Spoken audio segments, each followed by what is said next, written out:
Tokyo DisneySea, the most beautiful, detailed and extravagant theme park ever created, cost 335 billion yen. Fantasy Springs, the new land coming to Tokyo DisneySea, including 4 rides and a new in-park hotel, cost 320 billion yen? That's right, for almost the cost of the entire park, Tokyo Disney Resort are taking a huge gamble by, instead of building the heavily rumored third theme park, instead building a giant new land to expand their existing one. But what is this new land, why is it costing so much, and how do I get to see it? I'm Jordan at 8-Bit Theme Park Japan, and in this video I'll be taking you through everything we currently know about Fantasy Springs. There was some huge news this week that we've been waiting a long time for. After the original 2022 opening date was delayed, we'll talk about the reason why later, and no, it's not just because of the pandemic. We've all been eagerly awaiting a final opening date, and now we've got it. The largest ever Disney park expansion will finally open at Tokyo DisneySea on June 6, 2024. But if you think you'll be able to just turn up an hour or two before the park opens and get straight onto the new rides, or even get to see the new area, you're in for a nasty surprise. Along with the new opening date was some information on how to get onto the rides, but there was also something that most people missed. Anyway, we'll get to all that later, but first I want to talk about how this expansion went from something pretty modest to the unfathomable beast that it's become. It was 2015 when a new port was first announced for Tokyo DisneySea, but it was very different to what would eventually become Fantasy Springs. This was announced alongside an equally unbuilt new Fantasyland that would have completely changed Tokyo Disneyland forever, but I'll save that for another video. Make sure you're subscribed to the channel so that you don't miss that video when it comes, because if you think Fantasy Springs is big, what they had planned next door was insane. The new port was to be entirely based around Walt Disney Animation Studios' cultural phenomenon from 2013. The Frozen port at DisneySea seemed rushed and underwhelming, especially when compared to the exquisite lands at this prestigious park. Discussion around the expansion would go quiet, while Soaring Fantastic Flight was constructed and opened in the park's already existing Mediterranean harbour in the summer of 2019. But just a few months before the opening of Soaring, rumours began circulating of a third gate at Tokyo Disney Resort, squeezed into the narrow plot of land between Tokyo Disneyland, Tokyo DisneySea, and the hotels of Tokyo Bay. Often referred to as Tokyo Disney Sky, which they kind of have to name the third park when it finally does happen. These rumours were so prevalent that even major newspapers were reporting on it here in Japan, before OLC shocked everyone and announced that instead, an unprecedented expansion to Tokyo DisneySea was coming. Fantasy Springs, which would comprise of 3 mini-lands based around the animated classics Peter Pan, Tangled and, again, Frozen, with the Tangled and Frozen areas each having 1 ride and the Peter Pan area having 2. Each section would also have a restaurant, and the entire new port would be home to a brand new in-park hotel. The largest expansion in Disney theme park history, Fantasy Springs would promise to be as detailed and extravagant as the park it called home, whilst also bringing some family-friendly, high-capacity attractions that the park desperately needs. I always say that whenever I'm at Tokyo Disneyland, I miss the thematic depth and more thrilling rides of DisneySea, and whenever I'm at DisneySea, I miss the wealth of dark rides that Tokyo Disneyland has to offer. Fantasy Springs brings a little bit of Tokyo Disneyland to DisneySea, without sacrificing the extraordinary attention to detail that elevated the park to become what many consider the best theme park in the world. On a side note, we were lucky enough to get the announcement a few years later that Tokyo Disneyland's Space Mountain would be replaced with something more modern and presumably more thrilling. So it seems that OLC are trying to equalize the parks at their resort and make them both appeal to a broader audience, rather than their previous approach, which was to make the parks very different and speak to very different demographics. Construction quickly begins on Fantasy Springs, but then there's a big old pandemic that ruins everything. It was clear to anyone riding on the monorail that the area would not be ready for the scheduled opening of 2022, but what nobody expected was that they would drastically increase the budget from 250 billion yen to 320 billion yen. That's an increase of $500 million US, or 2.5 opening day California adventures. So why this enormous budget increase, and where is it going to be spent? Well, the part of the construction that had received the most scrutiny from the public was the hotel. The scrims had come down, and many people commented on how it didn't look as good as the artwork. Well, just a few days after this increased budget was announced, the scrims around the hotel suddenly went back up. So it seems likely that someone very high up at OLC was not happy with the hotel and made more funds available to fix the problem. Although it's a huge increase, I can't imagine that the rides would be able to change so much at this late stage, so my guess is that the majority of that money is going to the hotel, which, it's worth remembering, is where they're really going to make their money back for this project. Then at the D23 event, we all got a surprise when the ride vehicles for the rides in Fantasy Springs were on display, as well as these gorgeous ride posters. The vehicles gave us our first real glimpse into what the rides were going to be. Let's start with the Frozen ride, which has these boats which are very similar to the ones used in Frozen Ever After at Epcot. There were rumors that this ride would use the same ride system as Pirates of the Caribbean Battle for the Sunken Treasure in Shanghai Disneyland, which allows the boats to turn as well as speed up and slow down. But those boats are a lot larger, so it seems like this will probably be more of a standard boat ride. The other boat ride coming to Fantasy Springs is the Tangled ride.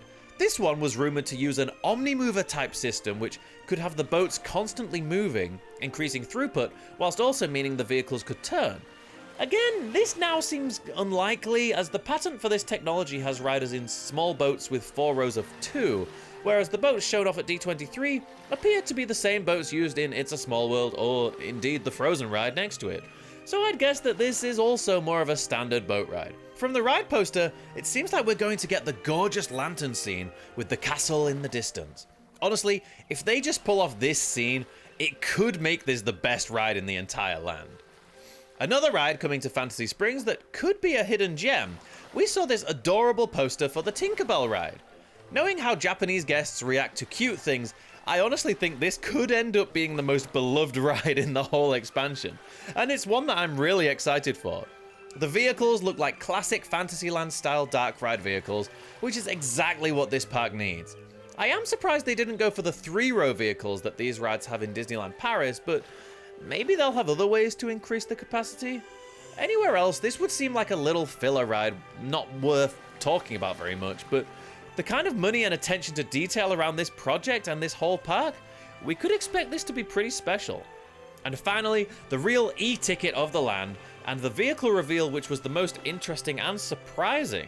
The huge Peter Pan ride, which had several rumors varying from something like Flight of Passage in Pandora Animal Kingdom to something totally new like this bizarre suspended dark ride system shown in an Imagineering Sizzler reel a while back.